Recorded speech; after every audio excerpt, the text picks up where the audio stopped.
Кеш жарық достар, тақырып жұмыс. Сіз жұмыс істейсіз бе? Жұмыс істеу – это работать.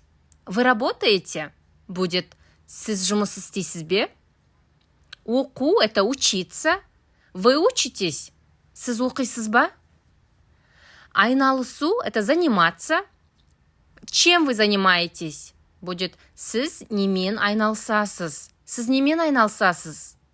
Мен жұмыс істеймін, я работаю, я учусь, мен оқимын. Сіз кім болып жұмыс істейсіз?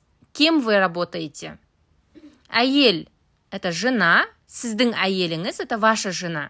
Кем работает ваша жена? Будет сіздің әйеліңіз кім болып жұмыс істейді?